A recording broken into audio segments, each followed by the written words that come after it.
One of the downsides of Netflix having such a massive library of films is the sheer amount of bottom of the barrel offerings viewers need to wade through to get to the good stuff. But every now and then, a gem pops out of the muck, shining brighter than everything else around it. I'm talking about films like last year's The Irishman and Marriage Story, or The Trial of the Chicago 7 just a few weeks back. Well, we can add another movie to that growing list of gems. Hi guys, Michael Obaimi here, and today I'm reviewing the new Netflix drama Riding with Sugar. Set in the slums of Cape Town, the movie follows a Zimbabwean refugee named Joshua, who harbors dreams of becoming a professional BMX racer. But after he is involved in a hit-and-run accident just weeks before a major competition, those dreams come to a screeching halt, as he is told he might never be able to ride again. Broken in both body and spirits, Joshua is haunted by visions of the horrors of the past life he has tried so eagerly to get away from.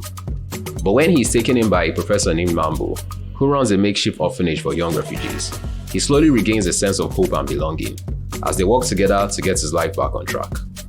Things start to get complicated though, after Joshua meets and falls in love with a girl named Olivia.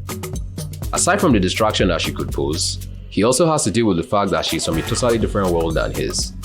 Except things in his world are not as they seem, and he will soon have to decide how far he's willing to go to protect what he cares about the most.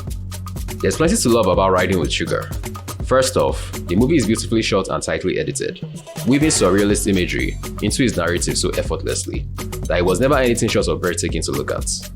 Much like City of God or Slumdog Millionaire before it, the movie paints a vivid picture of life in a shanty town, and this was accomplished using some of the best cinematography I've seen in an African production. Then there was of course the top tier acting done by his three principal actors. Hakeem K. Kazim is no stranger to big productions, having starred in films like Hotel Rwanda, so it should come as no surprise that he gave the best performance in the movie. His acting was restrained and nuanced when it needed to be, and scenery chewing when the material called for it. Likewise, Charles Menene and Simona Brown did great as the star-crossed lovers. It was easy to buy into their romance, which was well developed over the course of the movie. But all that high praise does not mean that the film didn't have any issues worth touching upon. The movie tended to go a bit overboard with its surrealist imagery. There were several flashbacks to the war-torn homeland of our protagonist, as well as xenophobic riots in South Africa, which were events that helped shape his worldview. But there are only so many flaming tires rolling down a dusty street you could look at before the whole thing starts to feel old. It is hard to complain about such nitpicks though, when everything else was as well executed as it was. In case you haven't guessed it already, Riding with Sugar earns an easy recommendation from me. The movie delivered on all its early promises, while still managing to spring a few surprises along the way. I hear that the filmmakers had spent several years developing it, and I've got to say that it shows. I'll give the film an 8 out of 10. Will you be checking out Riding with Sugar on Netflix?